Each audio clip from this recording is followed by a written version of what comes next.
YouTube channel परीक्षा सहपाठी में आप सभी का हार्दिक स्वागत है। Good evening to all of you. मैं रितु। चलिए हम जो यहाँ पर तैयारी कर रहे हैं, अपनी सीटेट की प्रिपरेशन कर रहे हैं, तैयारी हम कर रहे हैं। चलिए क्लास 8 की एनसीईआरटी साइंस हम कर रहे हैं। इससे पहले हमने क्लास 6 की एनसीईआरटी की है, देन हमने क्लास 7 की एनसीईआरटी अपनी खत्म कर लिया। दोनों एनसीईआरटी हमने यहाँ पर डिस्कस कर लिया, एक एक चैप्टर यहाँ पर हमने अपने सारे चैप्टर कवर कर लिए हैं। अब हम क्लास 8 की एनसीईआरटी अपनी कंटिन्यू कर रहे हैं, जिसमें हमने ऑलरेडी 14 चैप्टर अपने कवर कर लिए हैं। आज हम 15 चैप्टर यहाँ पर करेंगे डिस्कस। तो इसके बाद यानी 3 चैप्टर आपके और बचते हैं। ऐसा वीक में आपका जो है सारा सिलेबस आपका साइंस का ख़त्म हो जाएगा। आप देख सकते हो जो आप ओल्ड पेपर आप कर रहे हो, प्रीवियस ईयर के जो पेपर आप कर रहे हो साइंस के, वहाँ पर आप देख सकते हो कि जो भी क्वेश्चन आपके साइंस से उठ रहे हैं, साइंस में जो क्वेश्चन पूछे जाते हैं वे 6 to 8 अगर आपने एनसीईआरटी कवर कर ली तो सारे क्वेश्चन आप आंसर दे सकते हो। तो इसलिए 30 यानी एटलीस्ट जो 30 मार्क्स आपके होते हैं, पूरे जो 30 मार्क्स हैं वो सारे के सारे आपके एनसीईआरटी से होते हैं। अगर आपने एनसीईआरटी अच्छे से पढ़ ली तो आप एक भी क्वेश्चन आप छोड़ के नहीं आओगे। तो इसलिए आपको अच्छे मार्क्स के लिए क्या करना है, और आप और भी एग्जाम आप देते हो, कम्पिटिटिव एग्जाम, वहाँ पर भी आपके एनसीईआरटी से ही क्वेश्चन वहाँ पर आते हैं। अगर आपने एनसीईआरटी जो है वो एनसीईआरटी आपने अच्छे से तैयार कर ली, सारे क्वेश्चन का आप आंसर दे सकते हैं। चलिए अब अपने चैप्टर की ओर बढ़ते हैं। आज का जो हमारा चैप्टर है नेक्स्ट फेज की ओर अपने बढ़ते हैं।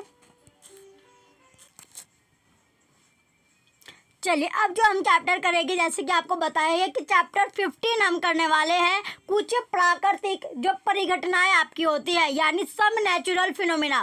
चैप्टर का नाम क्या है? Some natural phenomena. Some natural phenomena. तो ये हमारा चैप्टर है, चैप्टर नंबर 15। तो चैप्टर 14 तक हम ऑलरेडी यहाँ पर डिस्कस कर चुके हैं। चैप्टर 15 आपका है, देन आपके 3 चैप्टर आपके और बचते हैं। तो इस वीक के एंड तक आपका जो है सारे चैप्टर आपके संडे तक खत्म हो जाएगी, सिलेबस आपका पूरा खत्म हो जाएगा। जो हम क्वेश्चन कर रहे हैं यानी जो पेपर आपको करवाया जा रहा है पेपर सेकंड, वो भी आपको देखने, वो क्लासेस भी आपको लेनी है, जिससे आपको पता चलेगा कि साइंस के क्वेश्चन पूछे किस तरह जाते हैं, वो आपको साथ साथ पता चलता रहेगा, क्योंकि प्रीवियस ईयर के पेपर भी आपके लिए इंपॉर्टेंट होते हैं। तो चलिए अब आता है हमारा पहला यहाँ पर क्वेश्चन आता है कि जो तड़ित होता है, जो तड़ित है कि तड़ित है क्या। क्वेश्चन बना जो तड़ित होता है यानी जो लाइटिंग होते हैं। तड़ित क्या होता है? लाइटिंग। तो लाइटिंग है क्या?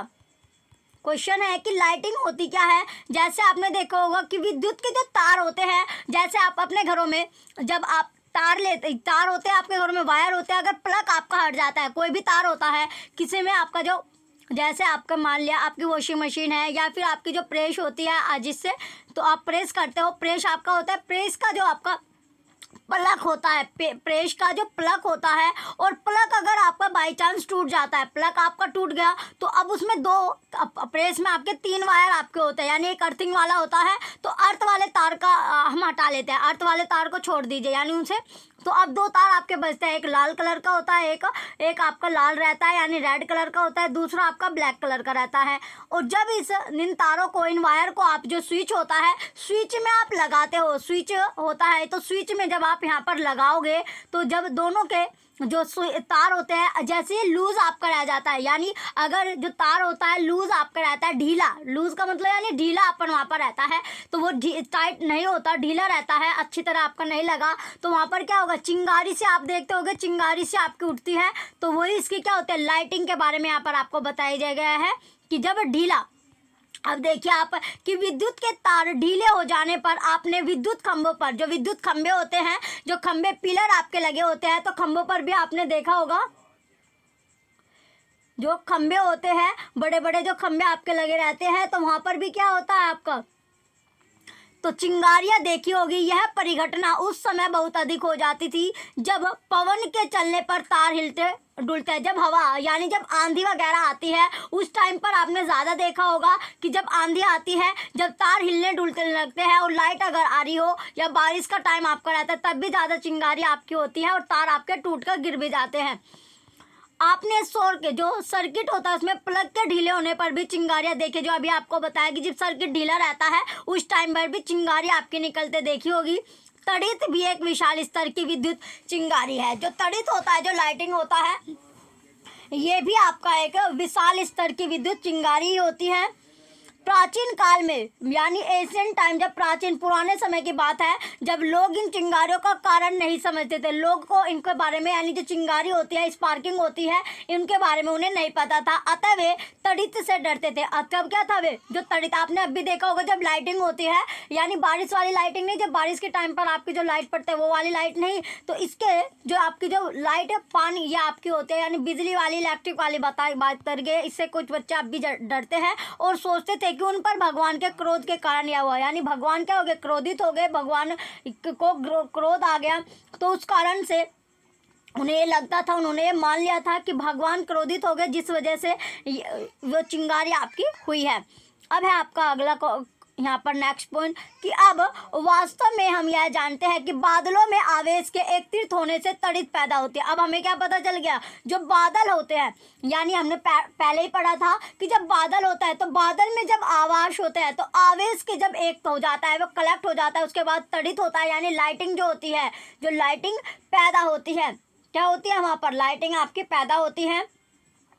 हमें तड़ित से डरना नहीं चाहिए, जो तड़ित होती है हमें उससे डरना नहीं चाहिए, यानी जो लाइटिंग होती है उससे हमें डरना नहीं चाहिए, परंतु इस घातक चिंगारियों से अपने बचाव के लिए सावधानियां बरतनी चाहिए। लेकिन जो घातक चिंगारियां होती है, स्पार्क होती है, इससे आपको बचाव करना चाहिए, बचना चाहिए और उसके लिए सावधानी बरतनी चाहिए। जैसे आपने सुना भी होगा, जब लाइटिंग होती है, यानी जब ये तड़ित जो लाइटें आपकी गिरती है, लाइटिंग होती है, और जब ये लाइटें गिरती हैं तो तब क्या होता है, तब आपने देखा होगा जहाँ पर भी ये गिरते हैं वहाँ पर गड्ढा बना लेती है। और मान्यता क्या है, ये भी आपके बोलते हैं जो काल, यानी जो इसमें कि जिसमें काल आपका होता है, यानी काल बोला जाता है, यानी मान्यता क्या है, अब भी आप लोग बाग मानते हैं कि काल की वजह से क्या हुआ है, यानी ये काल का था तो इसीलिए ये आपका मर गया, यानी काला सांप इस तरह का, कि इस पे काल का वो था, इस तरह की बातें अब भी रहती है आपकी, तो ये आपकी इसलिए गिरती है। लेकिन ये किसकी वजह से, जब बादलों का आवेश कलेक्ट हो जाता है उसके बाद आपकी लाइटिंग बनती है, क्योंकि हमने पढ़ लिया है। अगर हमें नहीं पढ़ा होता तो हम भी जो लोग बाग बात बनाते हैं उसी पर बिलीव करते, उसी पर विश्वास करते। अब है आपका अगला पॉइंट कि चिंगारियों में के जानने के जिनके विषय में यूनानी जानते थे, जो चिंगारियाँ होते हैं, जो स्पार्क है, उसके विषय में जो यूनानी है, यानी जो ग्रीक से वे इसके बारे में जानते थे। तो 600 ईस्वी पूर्व में से पहले प्राचीन यूनानी यह जानते थे कि जब एम्बर एक प्रकार की राल को फर से रगड़ते हैं तो यह बालों जैसे हल्की वस्तुओं को आकर्षित करते हैं, अपनी ओर अट्रैक्ट करती हैं, अपनी ओर क्या कर लेती है, अट्रैक्ट कर लेती हैं। आपने यह देखा होगा कि जब ऊनी अथवा पॉलिस्टर के वस्त्रों को उतारते हैं तो आपके बाल खड़े हो जाते हैं। तो आपने ये भी देखा होगा जब हम ऊनी जो कपड़े पहनते हैं, जैसे विंटर सीजन आपका चला हुआ है, और विंटर में जब हम ऊनी जो वस्त्र पहनते हैं या फिर जो पॉलिस्टर के वस्त्र बनाए जाते हैं, जो पॉलिस्टर हमने पढ़ा था, तो उसके जब कपड़े हम उतारते हैं तो उसके बाद क्या होता है, आपने देखा होगा जो बालें होते हैं यानी हाथ पैर पे, वो क्या हो जाता है, खड़े आपके हो जाते हैं, यानी जिसे हम बोलते हैं कि रोमटे खड़े हो गए। तो उस तरह आपने देखा होगा कि वो खड़े हो जाते हैं। यदि आप अंधेरे में इन वस्त्रों को उतारते हैं तो आप चट चट ध्वनि के साथ चिंगारी देख सकते हैं। अगर आप जो अंधेरा होता है, अंधेरे के समय में इन वस्त्रों को आप उतारोगे तो आपको क्या चट चट की जो ध्वनि है उसके साथ आपको चिंगारी भी आप देख सकते हैं। सन 1752 में अमेरिकी वैज्ञानिक बेंजामिन फ्रैंकलिन ने यह दर्शाया कि तड़ित तथा आपके वस्त्रों में उत्पन्न चिंगारी वास्तव में एक ही परिघटना है, परंतु इस तथ्य के साकार होने में 2000 वर्ष लगे। फिर इसमें जो अमेरिकी वैज्ञानिक थे, यहाँ पर से क्वेश्चन आपका बनता है कि अमेरिकी जो वैज्ञानिक थे बेंजामिन फ्रैंकलिन, उन्होंने ये दर्शाया था, रिप्रेजेंट किया कि जो तड़ित होता है, जो लाइटिंग आप देखते हो, जो बारिश के समय पर क्या होती है, जो लाइटिंग आपकी गिरती है तो या फिर जो वस्त्र आप पहनते हो उससे उत्पन्न जो चिंगारी होती है, जो लाइटिंग आपकी होती है, वो रियलिटी में एक ही आपकी परिघटना होता है, फिनोमिना एक ही है। इस तथ्य के साकार होने में, यानी इसको साकार करने में 2000 साल आपकी लगी हुई है। अब है अगला पॉइंट कि मुझे आश्चर्य है, अब जो पहेली है या बुझो है उसे आश्चर्य है कि इन्होंने इस, आपको भी आश्चर्य हुआ होगा, आश्चर्य आपको हुआ होगा कि उन्हें इन समानता को ज्ञात करने में इतने वर्ष क्यों लगे, यानी इतना जो टाइम है वो क्यों लग रहा है। जैसे आपको भूख लगी है और भूख लगते लगते क्या जो खाना बनने में आपका लेट होता है तो आप भी सोचते हो कि खाना बनाने में इतना टाइम क्यों लगा। तो इसी तरह जो बुझो और पहेली है उसे भी इस जो समानता है, सिमिलरिटी को ज्ञात करने में, यानी आइडेंटिफाई करने में इतना जो वर्ष है वो क्यों लगा, ये इसमें पूछा गया है। तो जो वैज्ञानिक होते हैं, जो साइंटिस्ट होते हैं, वे खोजे बहुत से लोगों के लंबे समय तक कठिन परीक्षण जो वे करते हैं उसका परिणाम ही होता है। तो जब जो साइंटिस्ट है कुछ भी वो रिसर्च करते हैं, डिस्कवरी करते हैं, तो उस डिस्कवरी को खोजने के लिए उन्हें बहुत सारा लंबा समय लगता है, लॉन्ग टाइम वहाँ पर लगता है, और उनका जो कठिन परीक्षण होता है, हार्ड वर्क वे करते हैं, जिसके कारण उसका जो रिजल्ट है वो निकाल पाते हैं।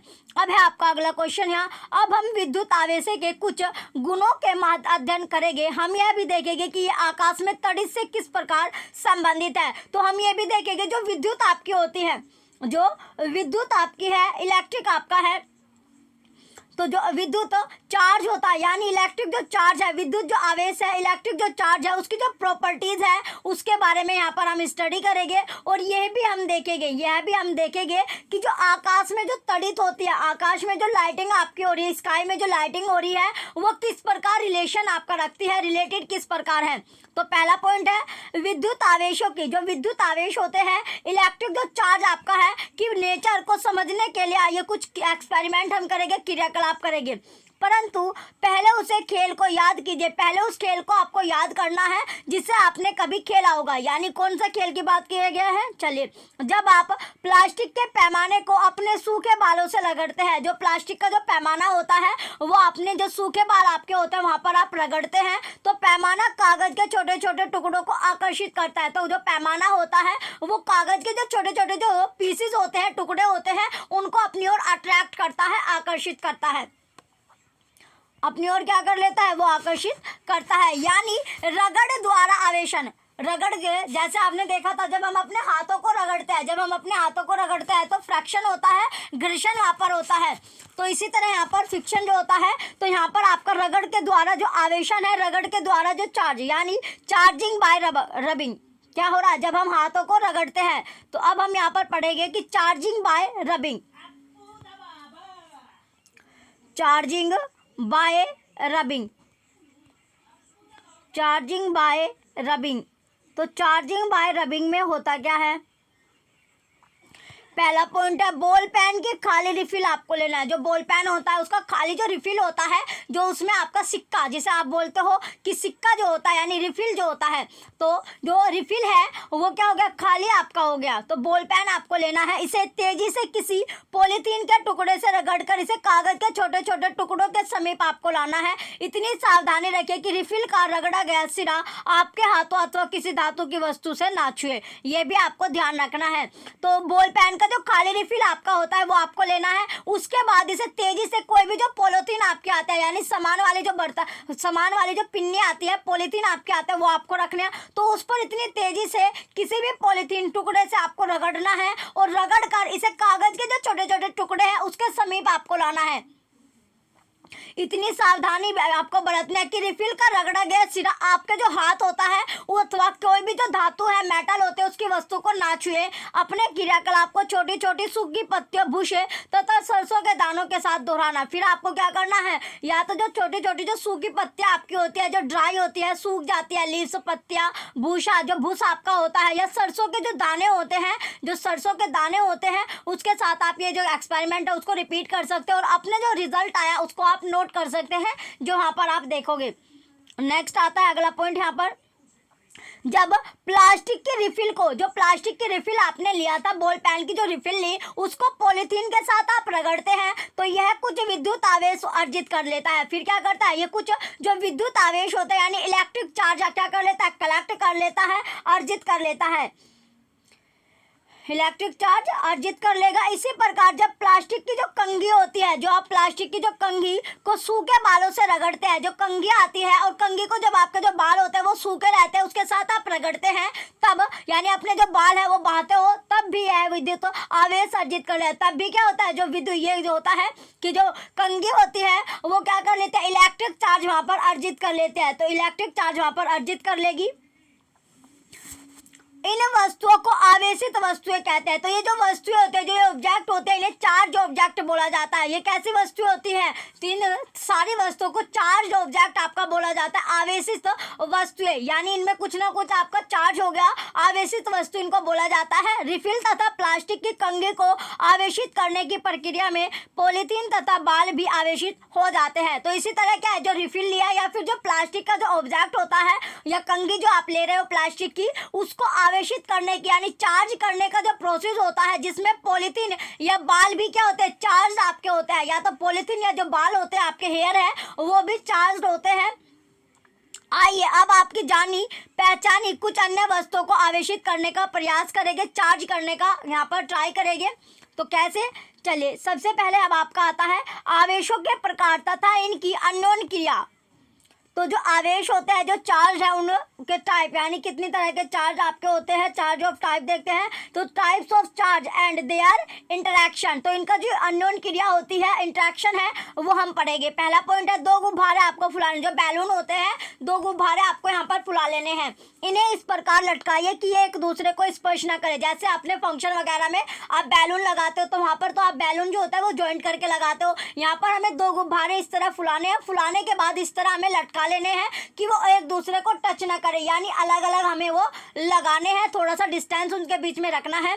दोनों गुब्बारे को किसी ऊनी कपड़े से रगड़िए। जो ऊनी कपड़ा आता है, यानी जैसे आप सर्दियों में गर्म कपड़े पहनते हो तो ऊनी कपड़ों से आपको उसे रगड़ना है। जैसे आप अपने हाथ को रगड़ रहे थे तो उसी तरह उनको आपको रगड़ना है और छोड़ देना है। आप क्या देखते हैं, जैसे आपने रगड़ा, रगड़ने के लिए रगड़ लिया, रगड़ने के बाद क्या करना है आपको, तो रगड़ने के बाद इन दोनों को रब करना है, यानी रब करना है। रब क्या है, रगड़ना है, और रगड़ करने के बाद आपको ये छोड़ देना है। अब है कि आप क्या ऑब्जर्व करते हो, क्या देखते हो। तो आइए अब हम इसकी क्रियाकलाप को पेन के बेकार रिफिलों के साथ भी दोहरा सकते हैं। एक रिफिल को पॉलीथीन से रगड़िए। क्या करना है, एक जो रिफिल है उसको आपने पॉलीथीन से रगड़ा। कांच के गिलास को स्टैंड की भांति उपयोग करते हो। जो कांच का जो गिलास होता है उसको स्टैंड की भांति उपयोग करते हुए इसे गिलास में आपको रखना है। फिर क्या करना है, आपको गिलास में वो रिफिल रख देना है। दूसरी रिफिल को पॉलीथीन से रगड़िए। जो दूसरी रिफिल होती है उसको आपको पॉलीथीन से रगड़ना है तथा इसे आवेशित रिफिल के निकट लाए। जो आवेशित यानी जो चार्ज रिफिल है उसके पास आपको लाना है, जो हमने पहले किया था। यानी पहले जो आपने रिफिल जो चार्ज हो गया था उसके पास हम इस रिफिल को लाएंगे। सावधान आपको रहना है कि रिफिल का आवेशित सिरा अपने हाथों से ना छुए। जो रिफिल है उसका जो चार्ज जो सिरा होता है, चार्ज जो पॉइंट है, वो आपके हाथों को टच ना करे।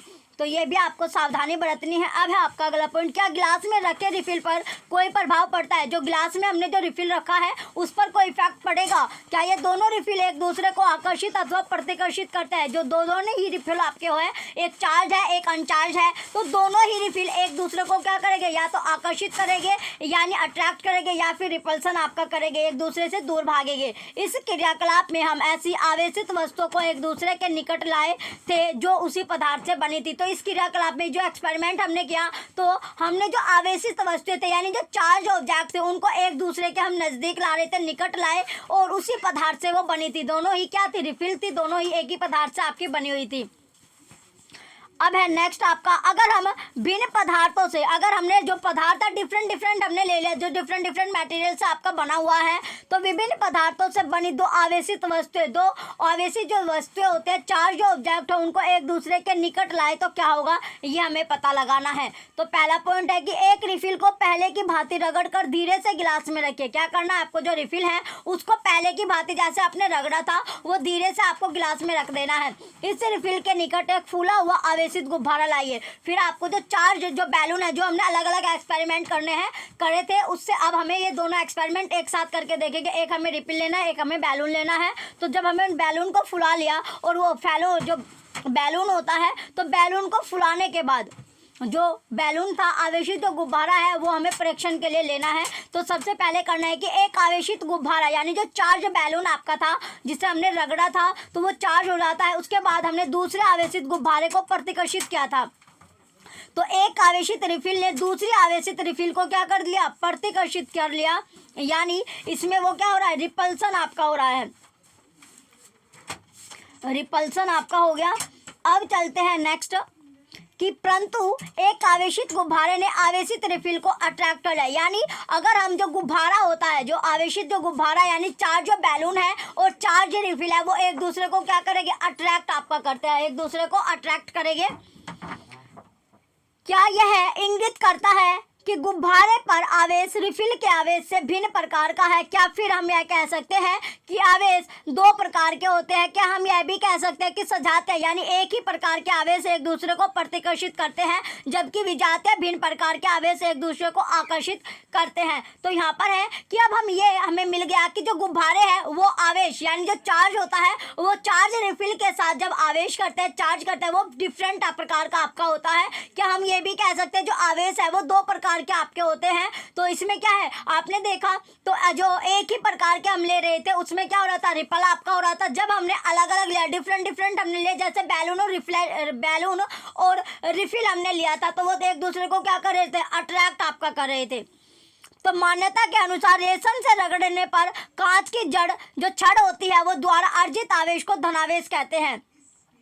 क्या बोलते हैं उसको, धनावेश आपका बोलते हैं। धनावेश का मतलब है नेगेटिव, नहीं सॉरी, धनावेश क्या है, धनावेश आपका होगा पॉजिटिव। और इस अन्य प्रकार के आवेश को ऋणावेश कहते हैं, यानी नेगेटिव आपका बोला जाता है। ये आपका पॉजिटिव हो जाएगा, ये नेगेटिव आपका होता है।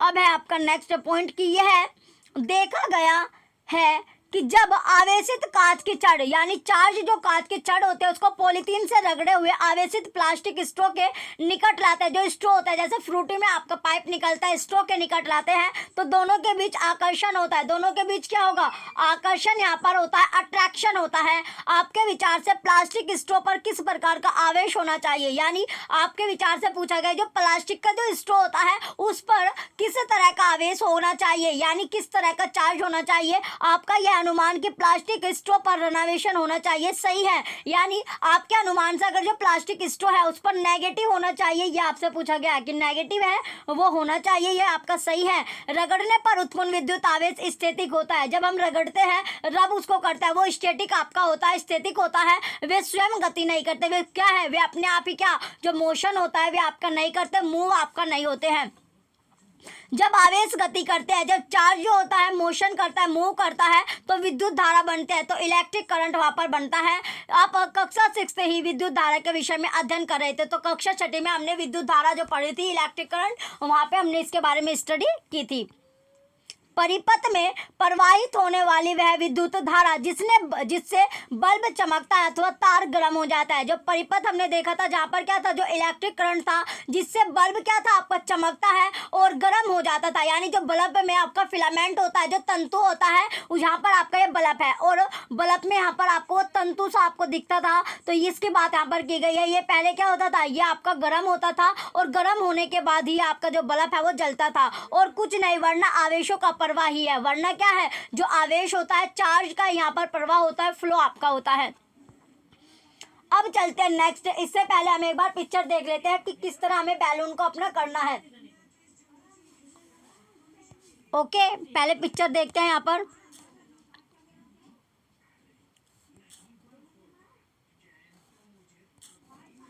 देखिए, पहले हमने बैलून लिए, दो बैलून हमने लिए, दोनों एक दूसरे से टच नहीं करे। जब हमने इसे रगड़ दिया और रगड़ने के बाद ये क्या करते हैं, एक दूसरे को रिपल करते हैं, एक दूसरे से अलग हो जाते हैं, यानी एक दूसरे को रिपल करते हैं, प्रतिकर्षित करते हैं।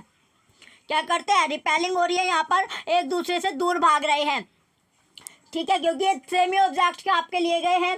अब चलते हैं जो आपका अगला जो एक्सपेरिमेंट है, जहाँ पर हमने कांच का जो रिफिल है वो रिफिल लिया था।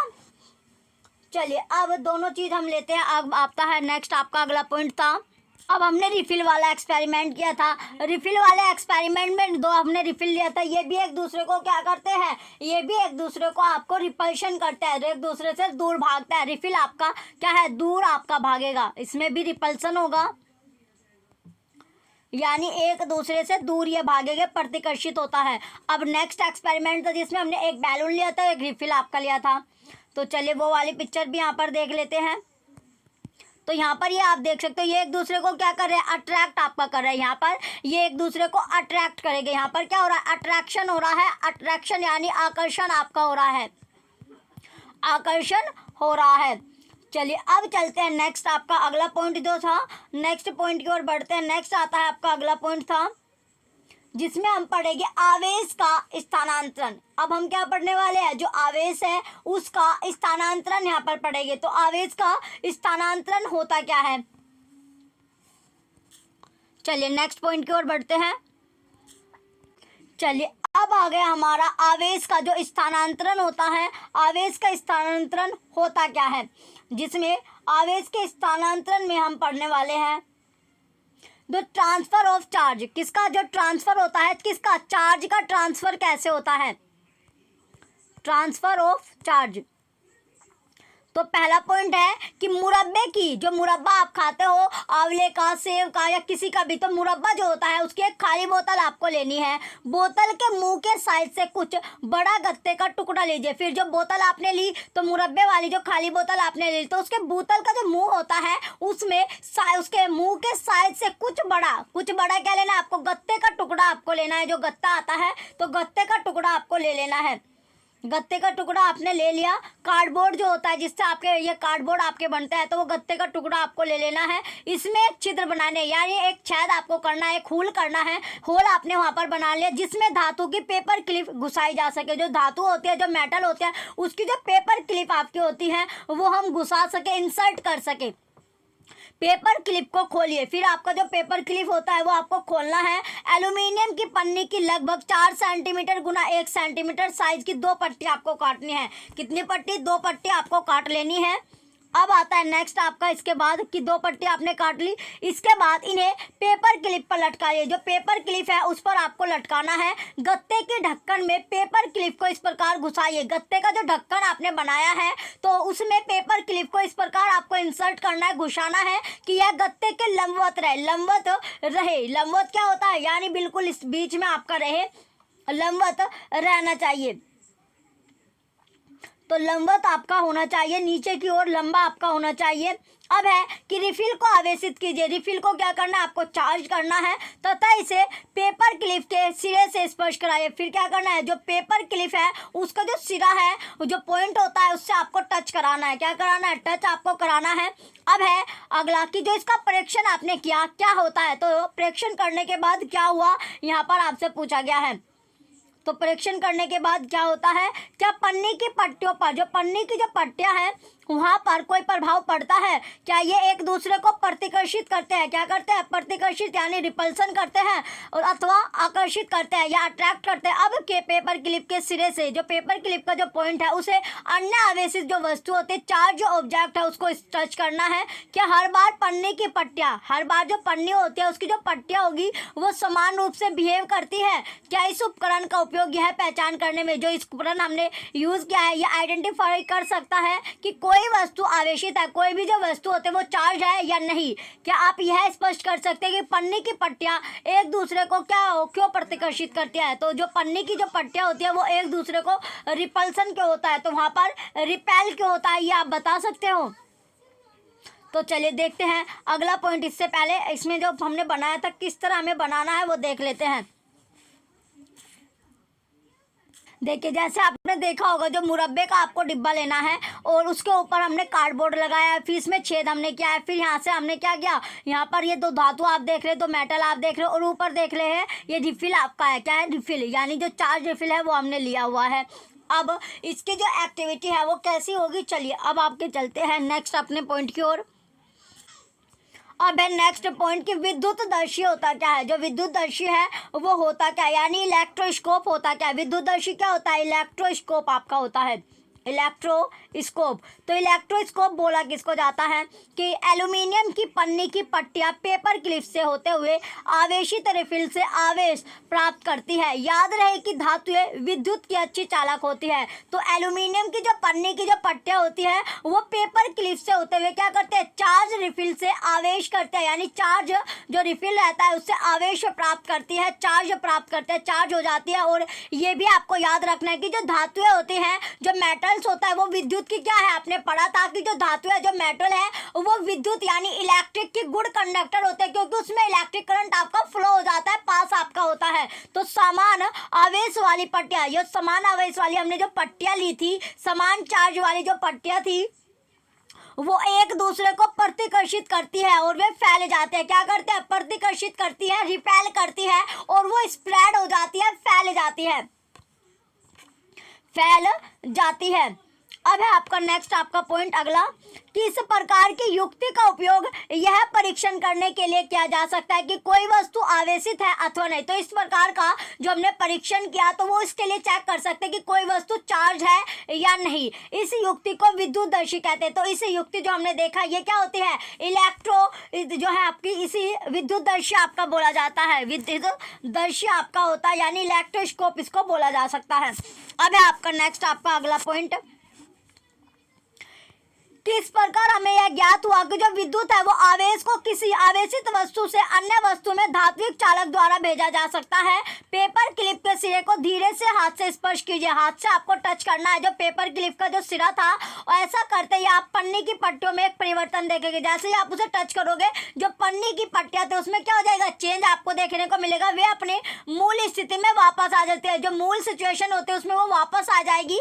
पन्नी की पट्टियों को आवेशित करने तथा पेपर क्लिप को स्पर्श करने की क्रिया को दोहराना है, रिपीट आपको करना है। हर बार आप यह देखेंगे कि जैसे ही आप हाथ से पेपर क्लिप को स्पर्श करते हैं पन्नी की पट्टियां सिमट जाती है। क्या होती है? सिमट आपकी जाएगी अनावेशित। अब आता है कि अनावेशित होता क्या है। नेक्स्ट पॉइंट है यहाँ पर अनावेशित। तो अनावेशित किसको बोला जाता है? तो अनावेशित होता क्या है? चलिए, अनावेशित होता है यानी डिस्चार्ज। अनावेशित किसको बोला जाता है? अभी हम चार्ज पढ़ रहे थे, अब हम पढ़ेंगे डिस्चार्ज। तो डिस्चार्ज है क्या? जैसे आपने सुना होगा कि बैटरी क्या होगी? डिस्चार्ज आपकी हो गई। यानी जब आप बैटरी जो फ़ोन की आपकी बैटरी होती है खत्म आपकी हो जाती है। 100% आपने फ़ोन अपना फुल किया था, चलाने के बाद वो क्या हो गई? आपका जो फ़ोन है वो 1% आपका रह गया। यानी हम क्या बोलेंगे? यानी हमारा जो फ़ोन है वो डिस्चार्ज हो गया। तो इसी तरह आपका जो इलेक्ट्रिक करंट हम पढ़ रहे थे वो क्या था? अभी हम चार्ज के बारे में पढ़ रहे थे, अब हम पढ़ेंगे डिस्चार्ज के बारे में, अनावेशित के बारे में। कि इसका कारण यह है कि स्पर्श करने पर जब हम टच करते हैं तो पन्नी की पट्टियों का आवेश हमारे शरीर से होकर पृथ्वी में चला जाता है। तब हम कहते हैं कि पन्नी की पट्टियां अनावेशित हो गई, यानी डिस्चार्ज आपकी हो गई। जो इसके कारण यह होता है कि जो हम स्पर्श यानी जो पन्नी की जो पट्टियां हमने बनाई जो चार्ज होती है वो हमारे शरीर से होकर क्या है? जो पृथ्वी होती है, जो अर्थ है, वहां पर वो चली गई। तो अर्थ में जाने के बाद तो जो पन्नी की जो पट्टियां है वो डिस्चार्ज हो जाते हैं। क्या होती है? डिस्चार्ज आपकी होती है। अब है आपका अगला पॉइंट यहाँ पर कि भू संप्रकरण। तो भू संप्रकरण होता क्या है? भू संप्रकरण यानी अर्थिंग। अर्थिंग होती क्या है?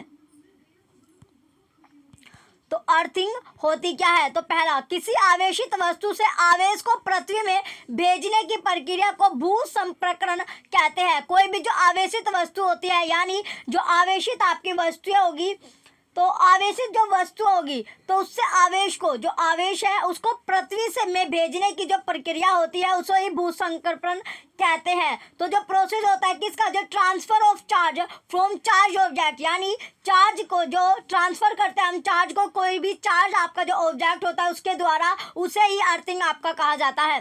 तो विद्युत धारा के किसी भी कारण से लीक होने से उत्पन्न विद्युत आघात से हमें बचाने के लिए भवनों से भू संप्रकरण की व्यवस्था की जाती है, अर्थिंग की व्यवस्था की जाती है। अब है आपका नेक्स्ट पॉइंट तड़ित की कहानी। तो तड़ित की एक स्टोरी सुनते हैं, तड़ित की कहानी यहाँ पर देखते हैं कि तड़ित की कहानी होती क्या है, यानी लाइटिंग की स्टोरी है क्या। जो स्टोरी ऑफ लाइटिंग होती है, जो बिजली आपकी गिरती है। अब हम यहाँ पर पढ़ेंगे कि the story of lighting, the story of lighting, the story of lighting. तो द स्टोरी ऑफ लाइटिंग है क्या? पहला पॉइंट है, अब रगड़ द्वारा उत्पन्न आवेशों के आधार पर तड़ित की व्याख्या करना क्या है? संभव हो गया, पॉसिबल आपका हो गया। जब हम रगड़ते हैं, रबिंग करते हैं, तो रबिंग से क्या होता है? आवेश होता है। तो आवेश क्या होता है? आवेशों के आधार पर जो आवेश होता है, तो चार्ज के बेस पर जो तड़ित होते हैं, जो लाइटिंग होती है, उसकी व्याख्या या एक्सप्लेनेशन करना पॉसिबल हो गया है। कक्षा 7वीं में आपने यह सीखा था कि गरज वाले तूफानों के बनते समय वायु की धाराएं ऊपर की ओर जाती है जबकि जल की बूंदें नीचे की ओर जाती हैं। जिन प्रबल गतियों के कारण आवेशों का पृथक्करण होता है, तो आवेश जो होते हैं, जो चार्ज आपके होते हैं, तो आवेश क्या हो गए?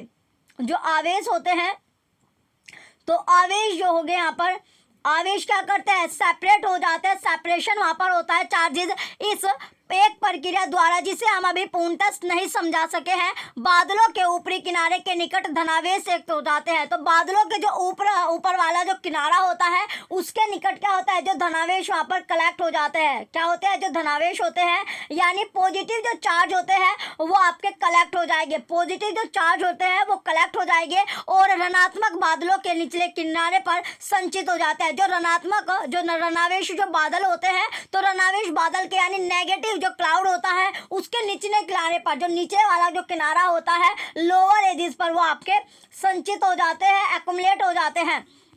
अब है आपका अगला पॉइंट, धरती के निकट भी, धरती जैसे अर्थ है तो अर्थ के निकट भी धनावेश का संचय होता है, पॉजिटिव का संचय होता है, कलेक्ट आपका होता है वहां पर भी। जब संचित आवेशों का परिणाम अत्यधिक हो जाता है, जो संचित आवेश होते हैं चार्ज का जो रिजल्ट होता है वो ज़्यादा हो जाता है, तो वायु जो विद्युत की हीन चालक है वो आवेशों को प्रभाव को नहीं रोक पाती। तो जो वायु होती है, जो एयर होती है, वो जो विद्युत के हीन चालक होते हैं जिसमें इलेक्ट्रिक करंट आपका पास नहीं करता, जो आपका पुअर कंडक्टर होते हैं इलेक्ट्रिसिटी का, वहाँ पर वो उस आवेशों को, उस चार्ज के प्रभाव को नहीं रोक पाती है। अब है विद्युत विसर्जन। तो विद्युत विसर्जन होता क्या है, विद्युत विसर्जन जो है कि विद्युत विसर्जन किसको बोला जाता है। नेक्स्ट पॉइंट आता है कि विद्युत विसर्जन, तो विद्युत विसर्जन है क्या। चलिए, इलेक्ट्रिक डिस्चार्ज आपका क्या होता है, अब हम पढ़ने वाले हैं इलेक्ट्रिक डिस्चार्ज।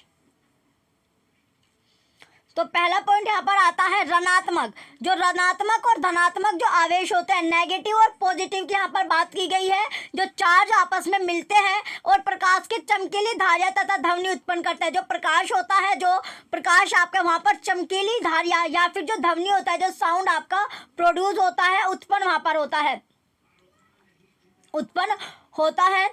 इसे हम तड़ित के रूप में, इसे हम लाइटिंग के रूप में देखते हैं। इस प्रक्रिया को विद्युत विसर्जन कहते हैं। तो इसे ही हम क्या देखते हैं, लाइटिंग, यानी जब हम क्या बोलते हैं कि बिजली गिर रही है तो वो इस कारण आपका गिरती है। तो इसी प्रोसेस को, जो प्रोसेस हमने देखा, ये होता है विद्युत विसर्जन यानी इलेक्ट्रिक डिस्चार्ज आपका बोला जाता है। ये प्रोसेस क्या होगा, इलेक्ट्रिक डिस्चार्ज आपका होता है, विद्युत विसर्जन इसको बोला जाता है। जब पॉजिटिव और नेगेटिव जो होता है, जो चार्ज मिलते हैं यानी वो मीट करते हैं, जैसे आप मिलते हो, तो उसी तरह क्या है, जो पॉजिटिव नेगेटिव जो चार्ज मिलेंगे तो वहां पर क्या होगा, वहां पर जो स्टिक या फिर ब्राइट लाइट आपका या साउंड वहां पर क्रिएट होता है, प्रोड्यूस होता है, और उसी से क्या होता है, जो वो तड़ित होता है यानी वो तड़ित के रूप में, लाइटिंग के रूप में आप देखते हो, उसी को बोला जाता है विद्युत विसर्जन, इलेक्ट्रिक डिस्चार्ज आपका बोला जाता है।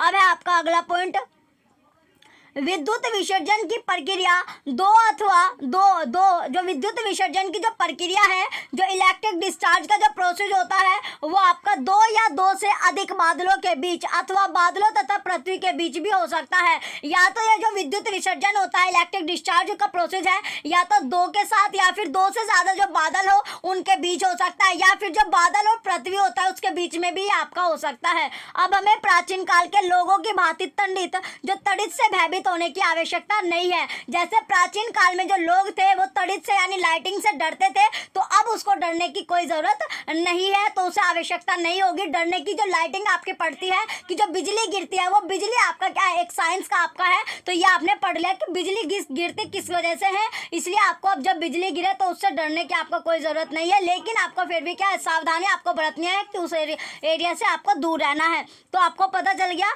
कि जो बिजली है वो क्यों आपकी गिरती है, और जो इसमें आपका प्रोसेस है ये आपका, तो सारी चीज़ क्या है, साइंस पर आपके डिपेंड है। इसलिए जो अंधविश्वास करते हो उसे आपको छोड़ना होगा। यानी अगर आपने साइंस अच्छे से आपने पढ़ ली तो आपको पता चल जाएगा, जो आप कुछ चीज़ें आप वैसे ही बिलीव करते हो उन पर आपका बिलीव जो है वो खत्म होता चले जाएगा।